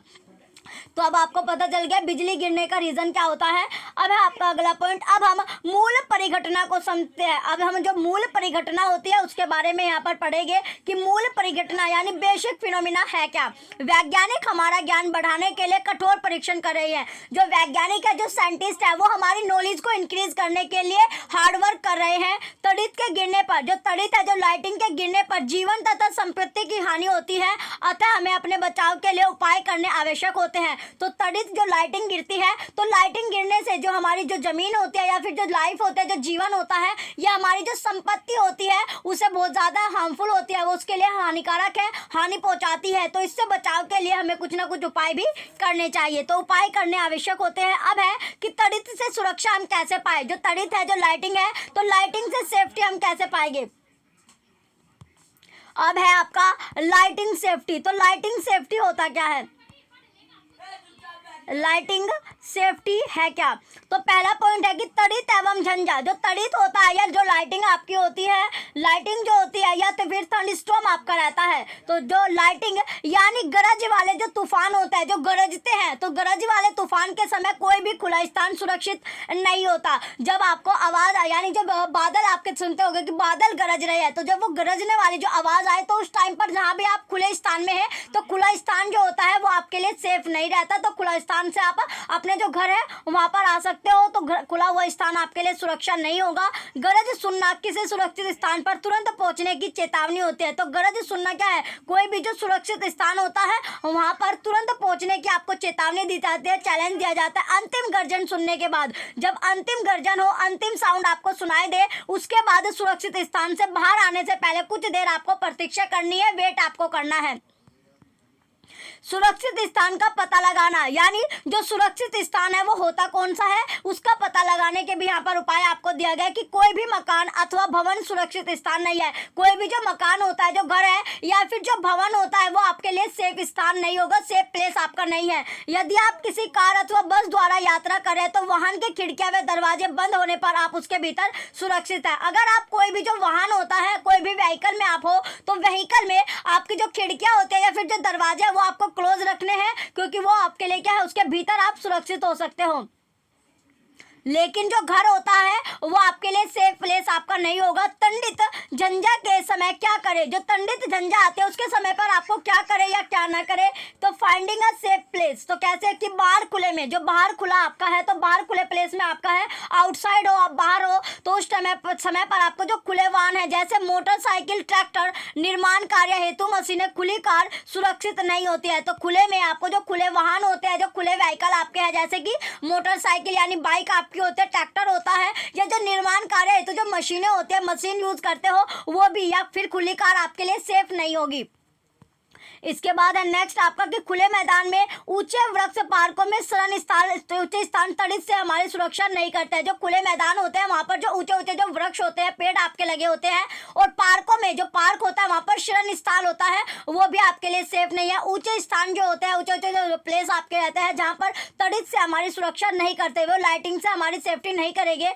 तड़ित झंझा के समय, तड़ित जब झंझा होती है, तड़ित जब झंझा होगी उस टाइम पर आपको क्या करना है, समय छाता लेकर चलने का विचार किसी भी दृष्टि से अच्छा नहीं है। यानी जब आप छाता लेकर यानी अम्ब्रेला लेकर आप चलते हो, तो वहाँ वो भी आपके लिए सेफ नहीं होगा। यदि आप वन में है तो छोटे वृक्ष के नीचे शरण लीजिए। अगर आप वन में हो तो वन है, तो वन के टाइम पर आपको क्या करना है, और लाइटिंग आपकी हो रही है, तो लाइटिंग के टाइम पर आपको जो छोटे छोटे जो वृक्ष होते हैं, पेड़ आपके होते हैं, उनके नीचे आपको शरण करना है, यानी उनके नीचे आप रेस्ट कर सकते हो। यदि आप किसी ऐसे खुले क्षेत्र में है, कोई भी ऐसा खुला हुआ क्षेत्र है, खुला एरिया है जहाँ कोई शरण स्थल नहीं है, तो सभी वृक्षों से काफी दूर पर आप खड़े हो सकते हैं। तो यदि आपको जो है, आप ऐसे किसी खुले स्थान पर है जहाँ पर बड़े बड़े आपके पेड़ है, तो जितने भी पेड़ वहाँ पर है, तो सभी पेड़ों से आपको दूर हो जाना है। तो पेड़ों से अलग होकर आप खड़े हो सकते हो। जमीन पर ना लेटे, जो जमीन होती है, जो लैंड है, वहाँ पर भी आपको नहीं लेटना चाहिए, बल्कि जमीन पर सिमट कर नीचे बैठे। लेकिन क्या करना है, जो जमीन होती है, जो अर्थ आपकी है, जमीन है, लैंड होती है, उस पर आपको सिमट कर नीचे बैठना है, फैलकर या लेटकर आपको वहां पर नहीं रहना है, सिमट कर बैठ जाना है। अपने हाथों को, जो आपके हाथ होते हैं, अपने हाथों को, हैंड को घुटने पर तथा सिर को हाथों के बीच आपको रखना है। इस स्थिति में आप आघात के लिए लघुतम लक्ष्य बन जाएंगे। तो ऐसी सिचुएशन में जब आघात होते हैं तो वहां पर आपका लघुतम लक्ष्य वहां पर बन जाएगा। तो किस तरह आपको बैठना है, चलिए पहले हम देख लेते हैं कि आपको अगर बाहर हो तो किस तरह आपको यहाँ पर बैठना है। देखिए जो हमने पढ़ा था अभी कि बादलों, जो बादलों में आपका होता है कि बादलों में ये आपका जो प्लस के साइन, आपके जो प्लस वाला है ये आपको ऊपर दे हो जाते हैं प्लस चार्ज, और नेगेटिव चार्ज आपके नीचे रहते हैं। तो इसी कारण क्या होता है आपका जो ये आपकी लाइटिंग दिख रहे हैं, ये आपकी ये लाइटिंग है, ये आपका नीचे धरती पर भी आपको दिखा है प्लस के साइन। तो ये आपका क्या होता है, ये आपका दोनों के बीच में, बादलों के बीच में भी हो सकता है और बादल और पृथ्वी के बीच में भी आपका हो सकता है। तो यहाँ पर आपको ये दिखाया गया है कि आवेश के संचार में जब तड़ित का होना, यानी जो तड़ित होती है, जो लाइटिंग होती है वो कैसे आपकी बनती है। तो यहाँ पर आप देख सकते हो कि लाइटिंग जो है वो किस तरह आपकी बनी हुई है। ये माइनस के साइन आपको दिख रहे हैं, प्लस के साइन आपके होते हैं। तो ये इन दोनों में भी हो सकता है और पृथ्वी और बादल के बीच में भी आपका हो सकता है। तो दोनों के बीच में किसी में भी आपका हो सकता है। यहाँ पर आपको ये लाइटिंग आपको दिख रही है कि तड़ित जो होती है, जो लाइटिंग है वो कैसे आपकी बन रही है। अब चलते हैं नेक्स्ट पॉइंट की ओर। इसके बाद हम जो देख रहे थे यानी सेफ पोजीशन कौन सी होती है जब लाइटिंग आपकी होती है। चलिए यहाँ पर आप देख सकते हैं जब आप खुले स्थान पर होते हैं और जब पेड़ों से आपको अलग होकर सिमट कर बैठना है तो किस तरह आपके लिए या आपकी सेफ पोजीशन होती है। यानी जब लाइटिंग होती है, बिजली आपकी गिरने वाली होती है, बिजली के टाइम पर जब बिजली गिरती है तो बिजली के टाइम पर आपको किस तरह बैठना है, ये आपके लिए सेफ पोजीशन होती है कि जो माथा है दोनों हाथ को आपको बंद करना है और जो आपका उखड़ू होता है यानी उखड़ू आपको बैठना है और क्या करना है, इसके बाद आपने जो माथा है वो अपने हाथों के बीच में आपको दे लेना है। तो इस तरह आपके लिए सेफ पोजीशन होती है जो आपको सिमट कर बैठना होता है। अब है आपका नेक्स्ट आपका कि खुले के लिए ये आपका है। नेक्स्ट आता है कि जब आप अंदर हो तो घर के भीतर आपको क्या करना चाहिए। चलिए घर के भीतर अगर आप हो तो घर के भीतर आपको क्या करना चाहिए, इनसाइड द हाउस। तो घर के भीतर में तड़ित टेलीफोन के तारों, विद्युत तारों तथा धातु के पाइपों पर आघात कर सकती है। क्या आपको याद है तड़ित एक विद्युत विसर्जन है। तो इसमें जो तड़ित टेलीफोन के जो तड़ित होता है, जो लाइटिंग होती है वो कहाँ पर, जो टेलीफोन होते हैं, जो आपके टेलीफोन होते हैं तो टेलीफोन का जो वायर होता है उस पर वो घात पहुंचा सकते हैं, या फिर जो विद्युत तार होते हैं, जो इलेक्ट्रिक वायर आपके होते हैं, या जो धातु के यानी मेटल के पाइपों पर वो आघात कर सकते हैं। इसका मतलब है जो भी आपका क्या होगा, यानी जो इलेक्ट्रिक करंट होता है तो इलेक्ट्रिक करंट का फ्लो होता है जिसमें इलेक्ट्रिक करंट आपका पास हो जाएगा इजीली, वहां पर वो आपका आघात करते हैं। तो लाइटिंग का जो बिजली आपकी गिरती है तो बिजली कहां पर आपके गिर सकते हैं ये आपको पता चल गया कि जो भी इलेक्ट्रिक करंट आपका होगा, यानी जो इलेक्ट्रिक करंट का फ्लो करता है यानी इलेक्ट्रिक करंट को पास करते हैं कोई भी बॉडी, तो उसमें वो आपका गिरने के चांसेस रहते हैं कि वहां पर वो आपकी गिरती है। तो तड़ित क्या होती है, एक विद्युत विसर्जन आपकी है। तो तड़ित जो होता है वो इलेक्ट्रिक डिस्चार्ज आपका होता है। तड़ित झंझा के समय, तड़ित जो है जब झंझा आता है उसके समय पर इन्हें छूना नहीं चाहिए। तो तड़ित जब लाइटिंग आपकी हो रही है, बिजली आपकी कड़कड़ा रही है, उस टाइम पर आपको इन्हें टच नहीं करना चाहिए, छूना नहीं चाहिए। ऐसे समय में मोबाइल फोन अथवा बिना डोरी वाले फोन का उपयोग सुरक्षित है। तो इस तरह में ऐसे सिचुएशन में आपको क्या करना है, जब मोबाइल फोन आप रखते हो, फोन यानी जो सेल फोन आपका है वो आप रख सकते हो, या फिर जब बिना डोरी वाले जो फोन आते हैं उसका यूज आप कर सकते हो, वो आपके लिए सेफ होता है। परंतु यह बुद्धिमत्तापूर्ण नहीं है कि आप किसी ऐसे व्यक्ति को टेलीफोन करें जो तारयुक्त फोन से आपकी बात सुन रहा है। तो ये भी आपके लिए अच्छी बात नहीं है, बुद्धिमत्तापूर्ण नहीं है कि आप कोई भी ऐसे व्यक्ति के पास कॉल करें, कोई भी ऐसे पर्सन के पास आप फोन कर सकते हैं, कॉल कर सकते हैं जो फोन जो है वो यूज कर रहा है जिसमें वायर आपका है यानी तार आपका लगा हुआ है, उस तरह के व्यक्ति के पास आपको फोन नहीं करना है। अगला पॉइंट है कि बहते जल के संपर्क में, जो बहता हुआ जो जल है यानी पानी आपका बह रहा है, बहते जल के कांटेक्ट से बचने के लिए तड़ित झंझा के समय स्नान से बचना चाहिए। तो बहते जल के टच में भी आपको क्या है, यानी बहता हुआ जो जल है उसके कांटेक्ट में भी आपको नहीं जाना है तड़ित झंझा के समय, यानी लाइटिंग के समय। जब लाइटिंग आपकी हो रही है उस टाइम पर आपको नहाना नहीं चाहिए, बात आपको नहीं लेनी चाहिए। कंप्यूटर, टीवी आदि जैसे विद्युत उपकरणों के प्लगों को सॉकेट से निकाल देना चाहिए। अगर आपका जो कंप्यूटर है, टीवी है, या फिर जो विद्युत उपकरण होता है, इलेक्ट्रिक जो टूल आपके हैं, इलेक्ट्रिक जो टूल है उनका जो प्लग होता है या उनके प्लग को सॉकेट से आपको निकाल देना चाहिए। विद्युत ई बल्ब और ट्यूबलाइटों को जलाए रखा जा सकता है। जो विद्युत के जो ई बल्ब होते हैं या फिर जो ट्यूबलाइट है उसको जलाए रखा जा सकता है, इनसे कोई हानि नहीं पहुंचती। तो इनसे कोई भी आपकी हानि नहीं पहुंचती है। अब है आपका, यह आपको पता चल गया कि घर के भीतर आपको क्या क्या सेफ्टी रखनी है जब आपकी जो बिजली है वो कड़कड़ाती है। नेक्स्ट पॉइंट है तड़ित चालक। जो तड़ित चालक होता है तो तड़ित चालक है क्या। अब आता है कि तड़ित चालक, तो तड़ित चालक यानी लाइटिंग कंडक्टर होता क्या है। तो नेक्स्ट पॉइंट में हम पढ़ने वाले हैं लाइट कंडक्टर है क्या। तो लाइट कंडक्टर होता क्या है, चलिए पहला पॉइंट आता है लाइट कंडक्टर का कि तड़ित चालक एक ऐसी युक्ति है जिसका उपयोग भवनों के तड़ित के प्रभाव से बचाने के लिए किया जाता है। तो इसका जो उपयोग हम करते हैं तो भवन जो हमारे घर होते हैं उन्हें लाइटिंग से बचाने के लिए किया जाता है। किसी भवन के निर्माण के समय उसकी दीवारों में उस भवन की ऊंचाई से अधिक लंबाई की धातु की छड़ स्थापित कर दी जाती है। तो कोई भी जब हम घर बनाते हैं, भवन अपना बनाते हैं, उस टाइम पर क्या होता है, जो उसकी दीवार होती है, जो उसकी वॉल होती है, तो उस भवन की ऊंचाई से अधिक यानी उसकी हाइट से अधिक लंबाई की जो धातु होती है, मेटल होता है, उसकी छड़ वहां पर स्थापित कर दी जाती है। इस छड़ का एक सिरा वायु में खुला रखा जाता है। तो इस छड़ का जो एक सिरा होता है, एक जो पॉइंट होता है, वो वायु में जो एयर होते हैं वहां पर खुला रखा जाता है तथा दूसरे सिरे को जमीन में काफी गहराई तक दबा देते हैं। और जो दूसरा सिरा होता है, दूसरा पॉइंट होता है, वो जमीन जो होती है तो जमीन में आपका दबाते हैं। जैसे आप नींव बोलते हो तो जमीन में काफी गहराई तक वो दबा देते हैं। धातु की छड़ जो होती है, जो धातु की जो छड़ होगी, मेटल की जो स्टिक होती है, वो विद्युत आयस यानी इलेक्ट्रिक चार्ज के जमीन तक पहुंचने के लिए एक सरल पथ प्रदान करते हैं। एक जो सरल पथ होता है वो प्रदान करेगी। अब आता है नेक्स्ट आपका कि भवन निर्माण में उपयोग होने वाले धातु के स्तंभ, विद्युत तार तथा जल पाइप भी कुछ सीमा तक हमारा बचाव करते हैं, परंतु तड़ित झंझा के समय इन्हें स्पर्श ना करें। जो भवन निर्माण हम करते हैं तो उस टाइम पर जो धातु के जो स्तंभ होते हैं, जो मेटल के जो पिलर लगाए जाते हैं, या जो वायर होता है इलेक्ट्रिक वायर, या फिर जो जल के जो पाइप होते हैं, जो जल की हम फिटिंग करते हैं, तो पानी की फिटिंग के लिए हम जो पाइपें अपनी जो लाइनें बिछाते हैं तो वो भी हमारा बचाव करते हैं। लेकिन फिर भी जब आपका जो लाइटिंग होती है, जो बिजली कटक रही है, उस टाइम पर हमें इन्हें टच नहीं करना चाहिए। अब है कि पिलर जो होता है यानी जो आपके जो धातु लगे रहते हैं वो नीचे जमीन से और ऊपर की ओर जो खुला हुआ सिरा रखा जाता है वो किस तरह आपका खुला हुआ रखा जाता है। तो तड़ित चालक जो पुअर कंडक्टर हो, गुड कंडक्टर आपका लाइटिंग का जो कंडक्टर होता है, या तांबे की जो प्लेट है वो कैसे आपके लगाई जाती है, किस तरह आपके दिखती है। चलिए अब ये पिक्चर में हम देखते हैं।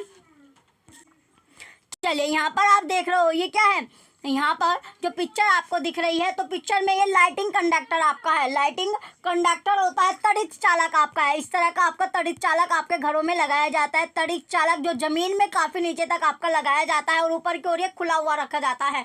इसी तरह आपका एक ये आपका हो गया। अब यहाँ पर आप देख सकते हैं ये क्या है, जो आपका कॉपर की प्लेट होती है, कॉपर की जो प्लेट होती है वो लगाई जाती है, यानी तांबे की प्लेट आपकी है। ये क्या है, तांबे की प्लेट होती है, ये आपकी यूज की जाती है। अब चलते हैं नेक्स्ट अपनी ओर, नेक्स्ट चैप्टर की ओर बढ़ते हैं। नेक्स्ट जो हमारा पॉइंट आएगा इसके बाद अब है कि जो भूकंप है, जो अर्थक्वेक है, जो भूकंप है वो कैसे आते हैं। तो भूकंप के बारे में हम यहाँ पर पढ़ने वाले हैं कि भूकंप आता कैसे है। चलिए नेक्स्ट पॉइंट में है कि जो भूकंप हमारा होता है, यानी जैसे आपने सुना होगा कि भूकंप आया है, अर्थक्वेक आया है, तो अर्थक्वेक क्या आता कैसे है, इस बारे में भी अब हम यहाँ पर जानेंगे कि अर्थक्वेक जो होता है वो आता किस तरह आपका है।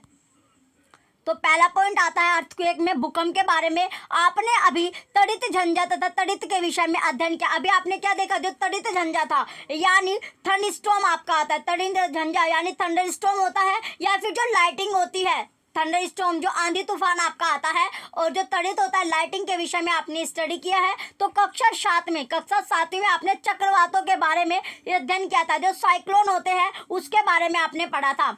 तो ये प्राकृतिक परिघटनाएं मानव जीवन तथा संपत्ति का बड़ा पैमाने पर विनाश कर सकती है। तो ये जो नेचुरल जो परिघटनाएं होती है, जो नेचुरल यानी प्राकृतिक जो परिघटनाएं है, नेचुरल जो फिनोमिना होता है, ये मानव जीवन यानी ह्यूमन की जो लाइफ है या फिर जो उसकी संपत्ति होती है, उस संपत्ति का, तो जो संपत्ति है उसका, संपत्ति जो होती है उसका यानी जो प्रॉपर्टी होती है उसका लार्ज स्केल पर डिस्ट्रक्शन करती है, विनाश इसका करती है। कैसे, पहला पॉइंट आता है इसमें आपका जी, सौभाग्यवश कुछ हद तक हम इन परिघटनाओं की भविष्यवाणी कर सकते हैं। सौभाग्यवश, हमारा सौभाग्य ये है कि कुछ हद तक यानी कुछ हद तक जो परिघटनाएं होती है तो इनकी हम भविष्यवाणी कर सकते हैं। जैसे आपने देखा भी होगा कि जो टीवी में, समाचार पत्र में, या फिर जो न्यूज़पेपर आपका होता है, रेडियो आपका होता है, वहाँ पर आपको बताया जाता है न्यूज़ में कि इस टाइम क्या है आपका, यानी चक्रवात जो है, जो आपका भूकंप है, अर्थक्वेक है, वो आने वाला है। इस तरह की हमें पहले क्या होती है, न्यूज़ हमें मिल जाती है। तो क्यों, क्योंकि हम इस चीज़ को पहले ही क्या कर लेते हैं, यानी जो है इसको पता लगा लेते हैं। ये हम कुछ हद तक इसमें जो है पॉसिबिलिटी है कि हम इन सबको पता लगाते हैं साइक्लोन का, चक्रवात का, कि कब आपके आ रही है, कौन से टाइम पर ये आपका आएगा। तो मौसम विभाग जो होता है, जो मानसून डिपार्टमेंट होता है, मौसम विभाग आपका है, वो कुछ क्षेत्र में बने रहे तड़ित झंझा के बारे में चेतावनी दे सकता है। जो तड़ित झंझा होता है, थंडरस्टॉर्म होता है, उसके बारे में चेतावनी देते हैं, चेतावनी आपको देते हैं, क्यूजन देते हैं। यदि तड़ित झंझा होती है, यदि थंडरस्टॉर्म होती है, तो इसके साथ सदैव तड़ित तथा चक्रवात की संभावना रहती है। जैसे ही थंडरस्टॉर्म आपका आता है तो उस टाइम पर आपकी ये भी रहता है कि जो लाइटिंग होती है, लाइटिंग भी हो सकती है, या फिर साइक्लोन जो होता है उसकी संभावना यानी पॉसिबिलिटी वहाँ पर बनी रहती है। अब है आपका अगला पॉइंट, इन परिघटनाओं से होने वाली क्षति से बचाव के उपायों के लिए हमारे पास समय होता है। तो इन जब हमें पहले ही पता चल जाता है, तो ये जो फिनोमिना होता है, ये परिघटनाएं होती है, तो इनसे हानि ना पहुंचे, इनसे क्षति ना हो, तो हानि से बचाव के कुछ उपाय होते हैं, तो वो हमारे पास समय रहता है, टाइम हमारे पास रहता है। तो एक ऐसी परिघटना भी है, तो एक ऐसी परिघटना है, फिनोमिना है, जिसके बारे में भविष्यवाणी करने की क्षमता हम अभी तक विकसित नहीं कर पाए। तो कौन सी है कि जिसमें जो हम भविष्यवाणी है, यानी जो पहले ही नहीं देख पाते, तो वो भी आपका है। इसमें है कि ये जो भूकंप है, यह विशाल स्तर पर जनजीवन तथा संपत्ति को क्षति पहुंचा सकता है। यह क्या है, यानी ये होता है भूकंप। तो भूकंप जो है ये विशाल स्तर पर जनजीवन तथा जो संपत्ति होते हैं, जो प्रॉपर्टी है, उसको हानि पहुंचा सकता है। 8 अक्टूबर 2005 की बात है, जिसमें भारत में जो उत्तरी कश्मीर है, वहां पर उरी तथा तंगधार शहरों में एक बड़ा भूकंप आया था। तो इससे पहले गुजरात के भुज जिले में 26 जनवरी 2001 को भी बड़ा भूकंप आया था, अर्थक्वेक आया था।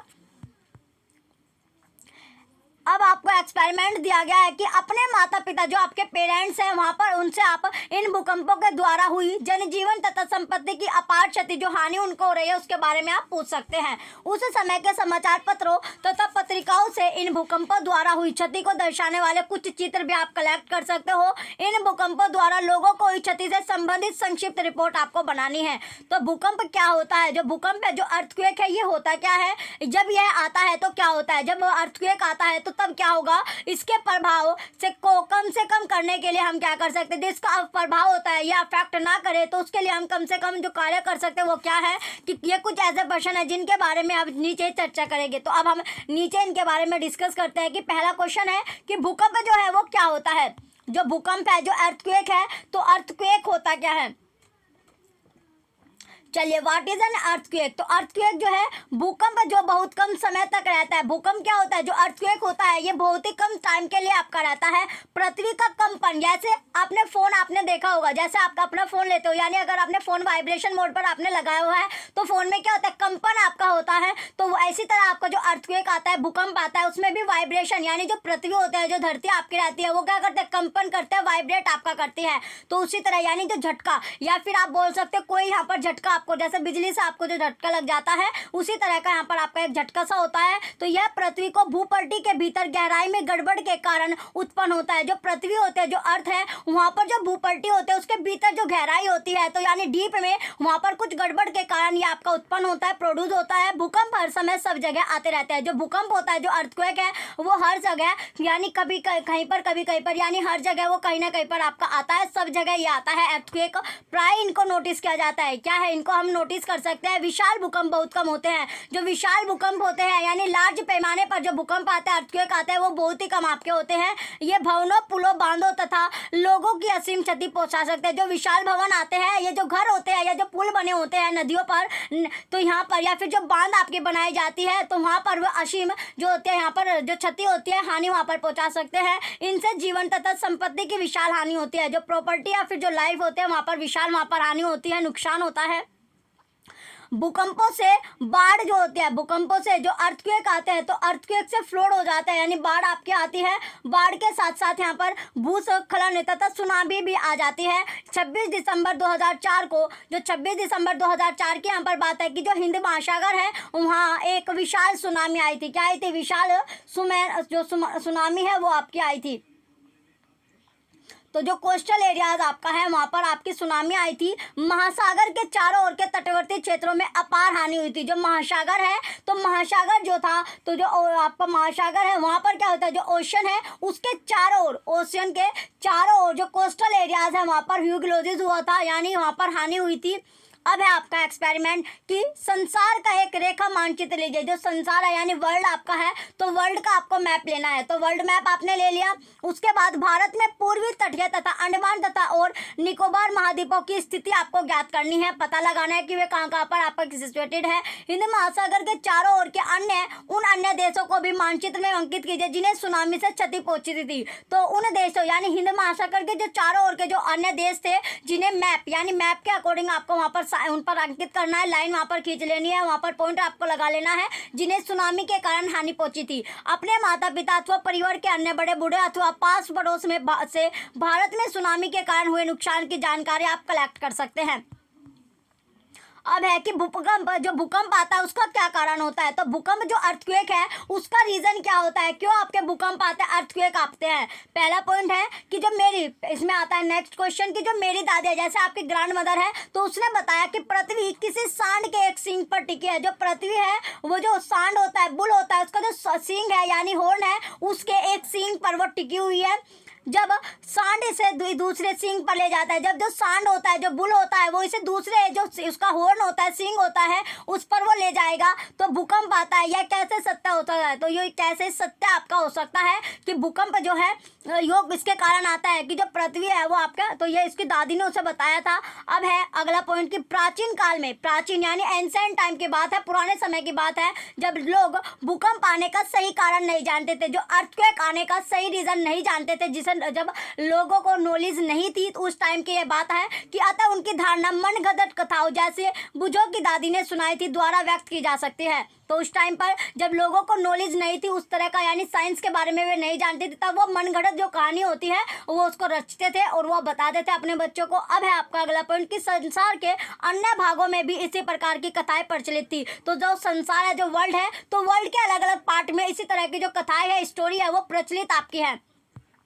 अब है पृथ्वी के अंदर भूकंपन के कारण क्या हो सकता है। जो पृथ्वी के अंदर भूकंपन आता है यानी जो भूमि वाइब्रेट आपकी करती है, तो उसके कारण उसके जो कारण है वो क्या क्या हो सकता है। पहला आता है भूप्रपर्टी। तो पहला पॉइंट आता है इसमें भूप्रपर्टी। भूप्रपर्टी क्या होता है, चलिए नेक्स्ट पॉइंट की ओर बढ़ते हैं। पहला पॉइंट यहाँ पर भूप्रपर्टी है कि भूप्रपर्टी होता क्या है। फर्स्ट पॉइंट में आता आपका, चलिए अब है हम कि भूप्रपर्टी कहते किसे हैं।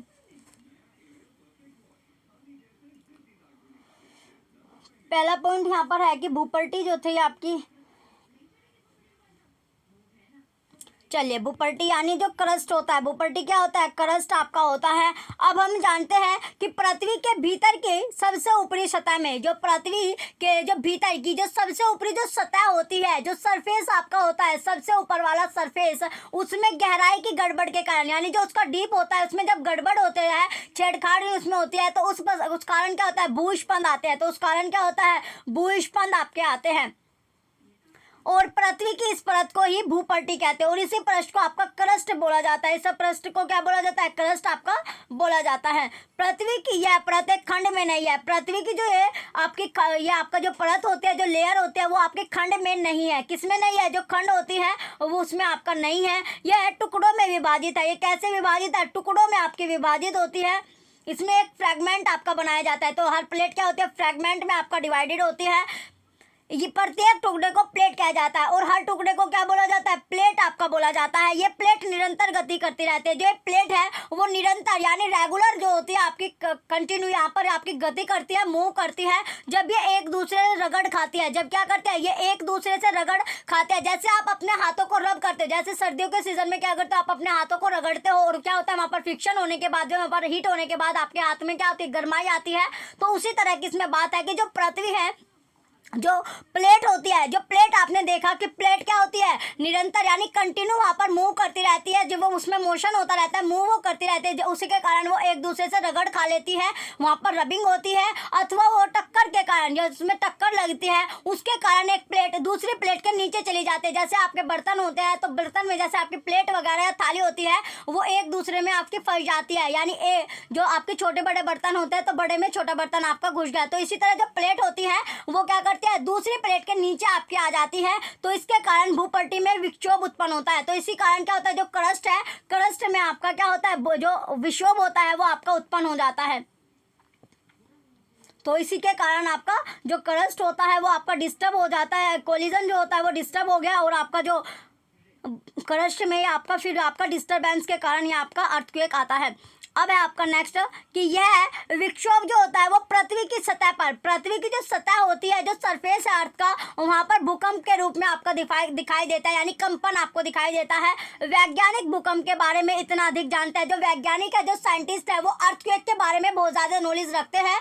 तो क्या है, वे अपने वाले भूकंप के समय तथा स्थान की भविष्यवाणी कर सकते हैं। तो वे जो वहाँ पर आने वाला जो भूकंप होता है, अर्थक्वेक का जो टाइम है या फिर जो स्थान होता है, जो प्लेस है, उसकी भविष्यवाणी कर सकते हैं। उसका जो फ्यूचर है कि कहाँ पर किस टाइम आपका जो भूकंप है, अर्थक्वेक है, आने वाला है, उसके बारे में बता सकते हैं। तो हम भूकंप आने के कारण निश्चित रूप से जानते हैं। तो हम जो भूकंप होता है, अर्थक्वेक है, उसके कारण, उसके आने का जो कारण होता है वो निश्चित रूप से हम जानते हैं। तथापि अभी तक यह संभव नहीं हो सके कि आने वाले भूकंप के समय तथा स्थान की भविष्यवाणी कर सके। लेकिन अब भी ये पॉसिबिलिटी नहीं है कि जो भूकंप है वो कहां पर आने वाला है और किस टाइम आपका आएगा, इसमें हम पूरी तरह अभी सक्षम नहीं हुए हैं। भूकंप आने का जो रीजन है वो हम समझ गए, लेकिन उसका जो समय है या प्लेस है, किस जगह पर, वो किस टाइम पर आपका आएगा, उस बारे में अभी आपकी जो इन्फॉर्मेशन है, यानी हम भविष्यवाणी नहीं कर सकते। मैंने कहीं पढ़ा था कि भूमिगत विस्फोटों से भी भूस्पंद उत्पन्न हो सकते हैं। तो मैंने कहीं ये पढ़ा था कि जो भूमिगत जो विस्फोट होते हैं, तो विस्फोट के कारण भी क्या हो सकता है, जो भूस्पंद होते हैं वो आपके उत्पन्न हो सकते हैं। अब है नेक्स्ट आपका अगला पॉइंट यहाँ पर आता है, जो पृथ्वी है, क्या है, जो आपकी पृथ्वी है, तो पृथ्वी पर भूस्पंद ज्वालामुखी के फटने, जो पृथ्वी है तो वहाँ पर जो भूस्पंद, जो ज्वालामुखी के जो फटने से अथवा किसी उल्का पिंड के पृथ्वी से टकराने अथवा किसी भूमिगत नाभिकीय विस्फोट के कारण भी उत्पन्न हो सकते हैं। तो इसके कारण भी ये आपके उत्पन्न हो सकते हैं। परंतु अधिकांश भूकंप पृथ्वी की प्लेटों की गतियों के कारण आते हैं। लेकिन ज़्यादातर जो भूकंप होते हैं, जो आपने प्लेट के बारे में पढ़ा कि जो प्लेट होती है, जब वे रबिंग करती है, रगड़ दी जाती है या उनके आपस में जो टक्कर लगती है, तो टक्कर लगने के बाद जो प्लेट होती है वो एक दूसरे के नीचे आ जाती है। जैसे आपके जो बर्तन होते हैं वो आपके बड़ी या इस तरह आपके ऊपर नीचे हो जाते हैं, तो उसी तरह की जो प्लेट होती है उनमें मोशन के कारण वे एक दूसरे के नीचे आ जाती है। उस कारण आपका जो भूकंप होता है, जो अर्थक्वेक है, वो आपका आता है। तो भूकंपी क्षेत्र अथवा भ्रंश क्षेत्र, जो भूकंपी क्षेत्र होता है या फिर जो भ्रंश क्षेत्र है, वो होता क्या है। चलिए अब हम यहाँ पर पढ़ेंगे कि जो भूकंपी क्षेत्र है या भ्रंश क्षेत्र आपका होता है, तो ये क्या होता है। तो इसमें जो आपका होता है, यानी सिस्मिक और फॉल्ट जोन्स, इसमें आता है सिस्मिक और फॉल्ट जोन्स आपका क्या होता है। जैसे आप फॉल्ट आपको समझ गए कि कुछ ना कुछ कमी हो गया, यानी फॉल्ट जोन्स आपके आता क्या है। तो पहला पॉइंट है कि भूकंप प्लेटों की गतियों के कारण उत्पन्न होता है। जो भूकंप है ये आपके जो प्लेट है, प्लेट में मोशन के कारण ये आपके प्रोड्यूस होते हैं अर्थ। इससे पहले हम जो सरफेस यानी पृथ्वी की संरचना, स्ट्रक्चर यहाँ पर देख लेते हैं कि किस तरह आपकी होती है। चलिए पृथ्वी की संरचना के बाद हम आगे यहाँ पर डिस्कस करेंगे अपना।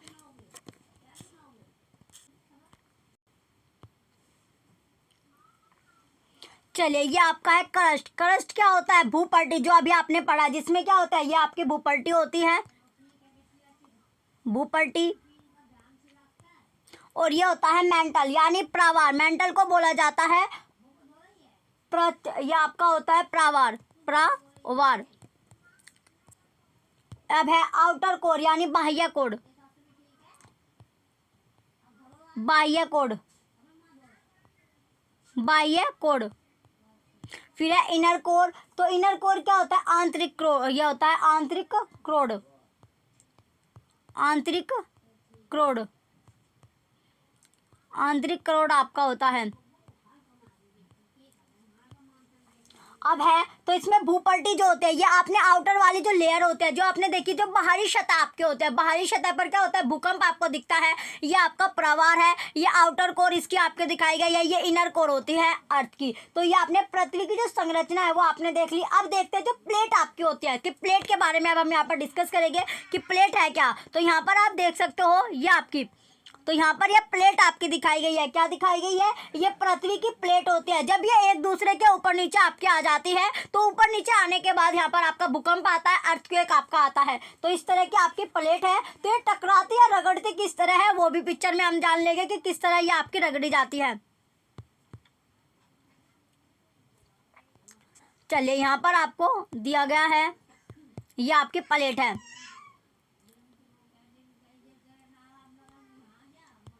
ये कोलाइडिंग यानी टकराती हुई जो प्लेट है, यानी टकराती हुई प्लेट आपको दिखाई गई है। ये एक दूसरे से क्या है, यहाँ पर आप देख रहे हो टकरा रही है ये, और इसमें आपका ब्रशिंग पास्ट, यानी ब्रशिंग पास्ट का मतलब होता है रगड़ खा रही है, क्या कर रही है, ये तो यहाँ पर टकराई, यहाँ पर एक दूसरे से क्या कर रही है, यहाँ पर आपकी रगड़ती है, यहाँ पर एक दूसरे से टकराती है और यहाँ पर आपकी रगड़ी जाती है, रगड़ती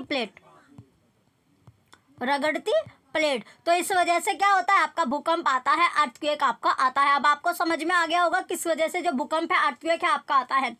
अब चलते हैं नेक्स्ट, अपना जो पॉइंट हम कर रहे थे वो पॉइंट की ओर बढ़ते हैं। चलिए नेक्स्ट पॉइंट में है कि भूकंपीय क्षेत्र या अथवा भ्रंश क्षेत्र होता क्या है। तो होता क्या है, ये सबसे पहले पॉइंट आता है कि भूकंप प्लेटों की गतियों के कारण उत्पन्न होता है। जो भूकंप है वो प्लेटों का जो गति होती है, जो उसमें मोशन होता है, उसके कारण ये आपका उत्पन्न होते हैं। अतः जहाँ प्लेटों की सीमाएं दुर्बल क्षेत्र होती हैं वहाँ भूकंप आने की संभावनाएं अधिक होती है, पॉसिबिलिटी ज़्यादा होगी। इन दुर्बल क्षेत्रों को भूकंपीय क्षेत्र, इन जो दुर्बल क्षेत्र होते हैं इन्हीं को भूकंपीय क्षेत्र या भ्रंश क्षेत्र भी आपका बोला जाता है। भारत के अति भूकंप, जो ज़्यादातर भूकंप आते हैं वो अंशांकित यानी क्षेत्र, जो कश्मीर हो गया, जैसे पश्चिमी तथा केंद्रीय हिमालय हो गया, समस्त उत्तर पूर्व कच्छ का रण, राजस्थान तथा सिंध गंगा के मैदान है। दक्षिण भारत के कुछ भाग भी खतरे के क्षेत्र में आते हैं। दक्षिण भारत जो है उसके कुछ पार्ट ऐसा होता है जो खतरे के क्षेत्र में आपका आता है। किसी भूकंप की शक्ति के परिणाम को रिक्टर पैमाने पर व्यक्त किया जाता है। कोई भी जो भूकंप की शक्ति होती है उसका जो परिणाम है, रिजल्ट होता है, उसका जो रिक्टर पैमाना होता है वो व्यक्त है। अधिक विनाशकारी भूकंपों का, अधिक जो विनाशकारी जो भूकंप है उसका रिक्टर पैमाने पर परिणाम कितना होता है, 7 आपका होता है। भुज तथा कश्मीर में आए दोनों परिमाण 7.5 से अधिक था। तो भुज या जो कश्मीर में जो दोनों परिमाण आपने देखे उसमें 7.5 से ये आपका ज्यादा था, अधिक आपका था। अब है कि जो भूकंपीय तरंगे हैं वो होती कैसे है। तो भूकंपीय तरंगे जो है वो किस तरह आपके आते हैं, भूकंपीय तरंगे के बारे में अब हम यहाँ पर पढ़ेंगे। चलिए, तो भूकंप जो तरंगे होती है वो कैसी होती है, भूकंपीय तरंगे होती कैसी है। चलिए, इसमें पहला पॉइंट है भूकंपीय तरंगे में यानी सिस्मोग्राफी। क्या होता है, ये सिस्मोग्राफ आपका होता है, सिस्मोग्राफ।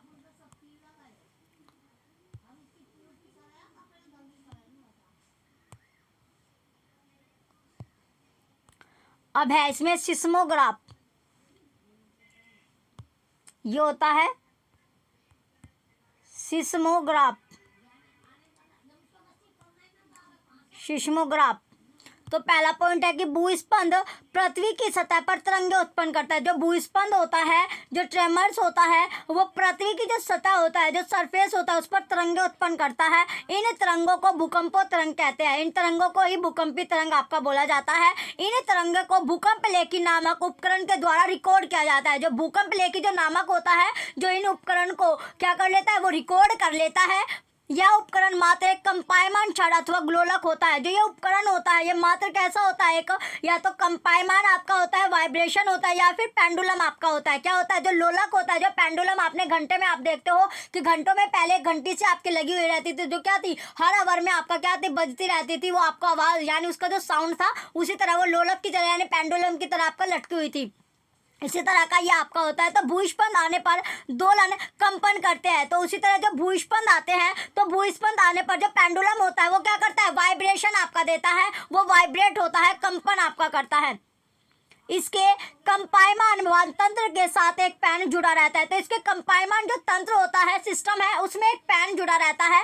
यह पैन इसके नीचे गति करने वाले कागज को पट्टी पर भूकंपीय तरंगों को रिकॉर्ड करता रहता है। तो इन तरंगों का अध्ययन करके वैज्ञानिक भूकंप का संपूर्ण मानचित्र बना सकते हैं। तो इन जो तरंगों की स्टडी करके जो वैज्ञानिक होते हैं वो भूकंप का पूरी तरह क्या करते हैं, जो मैप है वो बना लेते हैं। वे भूकंप की क्षति पहुंचा सकने को क्षमता का अनुमान भी लगा सकते हैं।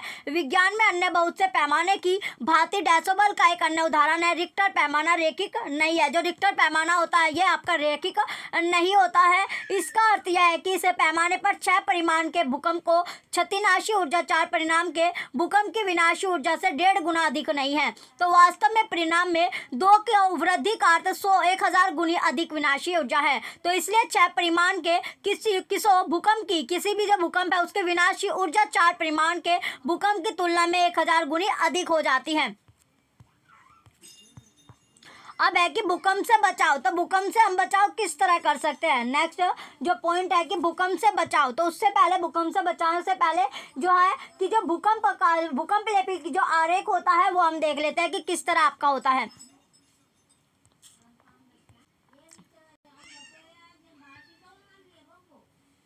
चलिए, इसमें सबसे पहले ये आपका स्ट्रिंग होता है, यानी इसको बोला जाता है डोरी। क्या है ये? डोरी आपकी होती है, इसे स्ट्रिंग यानी डोरी होती है।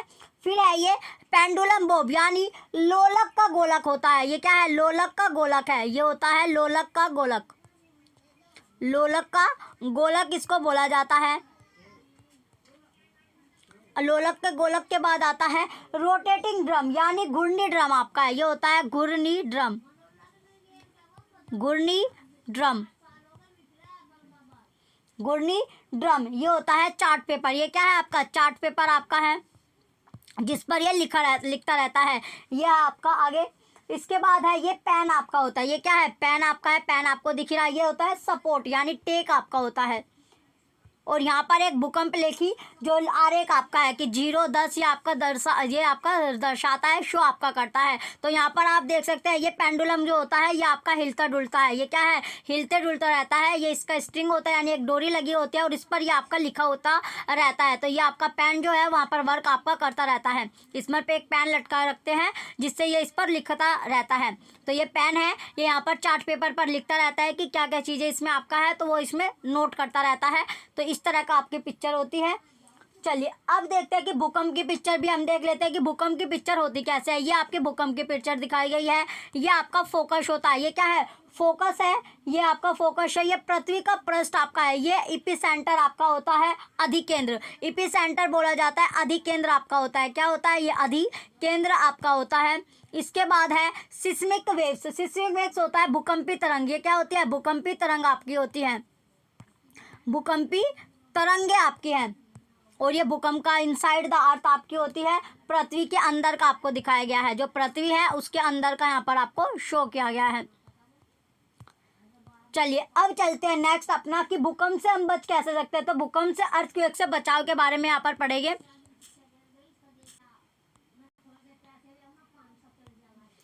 चलिए, अगला पॉइंट है कि भूकंप से बचाव है क्या।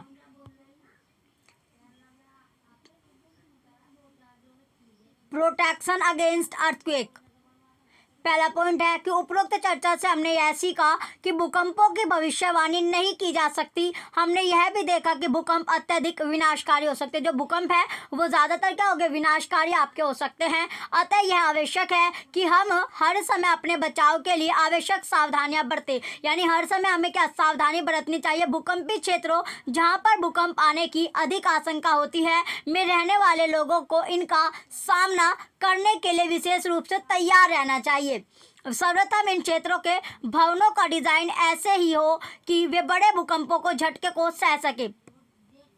नेक्स्ट पॉइंट है कि आधुनिक जो भवन होता है वो प्रौद्योगिकी इसे संभव बना सकते हैं। उचित यह है कि भवनों के ढांचे सरल हो ताकि वे भूकंप निरापद हो। तो किसी योग्य आर्किटेक्चर एवं संरचना जो इंजीनियर से परामर्श आपको करना है। अत्यधिक भूकंपी क्षेत्रों में भवन निर्माण में भारी पदार्थों की अपेक्षा मिट्टी अथवा इमारती लकड़ी का उपयोग अत्यधिक अच्छा होता है। यदि ढांचे गिरे तो अत्यधिक क्षति नहीं होती है। अलमारियों इत्यादि को दीवारों के साथ जड़ना अधिक अच्छा होता है जिससे कि वे आसानी से ना गिरे। अगला पॉइंट है कि दीवार घड़ी, फोटो फ्रेम, जल तापक गीजर जो होता है आदि को दीवार में लटकाते समय सावधानी आपको रखनी चाहिए ताकि भूकंप आने पर ये लोगों के ऊपर ना गिरे, क्योंकि कुछ भवनों में भूकंप के कारण आग लग सकती है। यह आवश्यक है कि सभी भवनों विशेषकर ऊंची इमारतों में अग्निशमन के सभी उपकरण कार्यकारी जो है स्थिति में होने चाहिए। केंद्रीय भवन अनुसंधान संस्थान रुड़की ने भूकंप प्रतिरोधी मकान बनाने के कुछ जानकारी विकसित की है। कैसे कि भूकंप के झटके लगने होने की स्थिति में अपने बचाव के लिए आपको क्या करना चाहिए। तो यहाँ पर आपके उपाय है, पहला कि यदि आप घर में हो तो किसी मेज के नीचे आश्रय ले ले तथा झटकों को रुकने तक वहीं रहे। ऐसी ऊंची तथा भारी वस्तु से दूर रहे जो आप पर गिर सकती है। तीसरा, यदि आप बिस्तर पर है तो उठे नहीं, अपने सिर का तकिए से बचाव करें। यदि आप क्या है घर से बाहर है यानी आउटसाइड हो तो भवनों, वृक्षों तथा ऊपर जाती विद्युत लाइनों से दूर किसी खुले स्थान को खोजे एवं धरती पर लेट जाए। यदि आप किसी कार अथवा बस में है तो बाहर ना निकले। ड्राइवर से कहे कि वह धीरे धीरे किसी खुले स्थान पर पहुंचे। भूस्पंदन के समाप्त होने से पहले बाहर ना निकले। जब तक आपका भूस्पंदन यानी अर्थक्वेक आपका खत्म नहीं होता तब तक आपको बाहर नहीं निकलना चाहिए। यह आपका चैप्टर हो गया। चलिए अब हम नेक्स्ट चलते हैं अपने। तो ये हमारा चैप्टर नंबर 15 था। जो बच्चे चैनल पर नए हैं वो चैनल सब्सक्राइब कर सकते हैं। वीडियो लाइक कीजिए, कमेंट कीजिए, शेयर कीजिए। Thank you.